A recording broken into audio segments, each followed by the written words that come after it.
రోడ్లపై కత్తులతో కేకులు కట్ చేసి రప్పారప్పా అని మాట్లాడితే చూస్తూ ఊరుకొని హింసను ప్రేరేపించడానికి ఇక్కడున్నది జగన్ కాదు, ముఖ్యమంత్రి చంద్రబాబు అని గుర్తుంచుకోవాలని రాష్ట్ర హోంశాఖ మంత్రి వంగలపూడి అనిత హెచ్చరించారు. మూగజీవాల తల్లుందరికి వాటితో అభిషేకాలు చేస్తామంటే ఇది రాజారెడ్డి రాజ్యాంగం కాదు, చంద్రబాబు అమలు చేస్తున్నది అంబేద్కర్ రాజ్యాంగం అని గమనించాలి.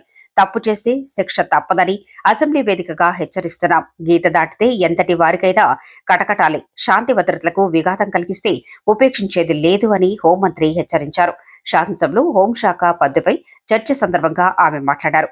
సామాజిక మాధ్యమాల్లో ప్రజాప్రతినిధులపై మానసిక దాడి చేస్తూ పెడుతున్న పోస్టింగ్ కట్టడికి ప్రత్యేక చట్టం తీసుకురాబోతున్నాం. మంత్రుల ఉపసంఘం సమావేశంలోనూ ఇప్పటికే చర్చించాం. వైకాపా ప్రభుత్వం పోలీసు వ్యవస్థను పూర్తిగా నిర్వీర్యం చేసింది. పోలీసులంటే సీఎం పర్యటనకు పరదాలు కట్టడానికి, అక్రమ అరెస్టులు చేయటానికి అన్నట్లుగా వారిని తయారు చేశారని ఆగ్రహం వ్యక్తం చేశారు.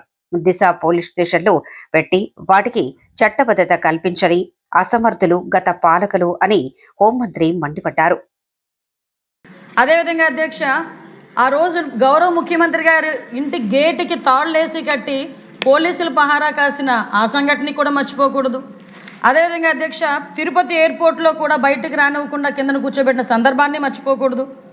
గౌరవ ముఖ్యమంత్రి గారి ఇంటి మీదకి దాడి చేసి మంత్రి పదవుల గురించి దాడులు చేసిన సందర్భాన్ని కూడా మర్చిపోకూడదు. పార్టీ ఆఫీస్ మీద చేసిన దాడిని మర్చిపోకూడదు.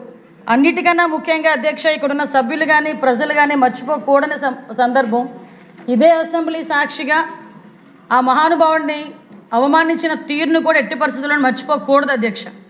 ఎందుకంటే మర్చిపోతే తిరిగి మనకే తిరిగి అదేదో అంటారు కదా, మనకి తిరిగి అదే చెప్తున్నాను అధ్యక్ష, అక్కడికి వస్తున్నాను అధ్యక్ష. కాకపోతే మీరు కొంచెం తొందరపడ్డారంతే.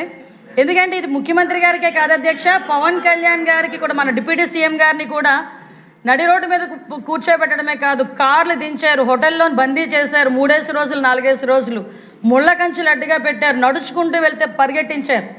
గౌరవ మంత్రి గారు లోకేష్ బాబు గారిని అయితే యువగలం పాదయాత్ర చేస్తుంటే చేతిలోంచి మైకులు లాక్కున్నారు, ఎక్కిన స్టూల్ లాక్కున్నారు. కనీసం అక్కడ స్టేజ్ వేసుకుంటానంటే స్టేజ్కి పర్మిషన్ ఇవ్వలేదు. ఆఖరికి అతని మీద దాడి చేయడానికి కూడా దుండగులను కూడా ప్రేరేపించిన పరిస్థితులు. ఇవన్నీ కాకుండా అధ్యక్ష, ప్రజావేదికను కూల్చిన తర్వాత అధ్యక్ష, వాళ్ళ సైకిక్ మెంటాలిటీ చెప్తున్నారు. ప్రజావేదిక కూల్చిన తర్వాత వేస్ట్ని కూడా 5 సంవత్సరాలు కూడా తీయకుండా అలాగే ఉంచి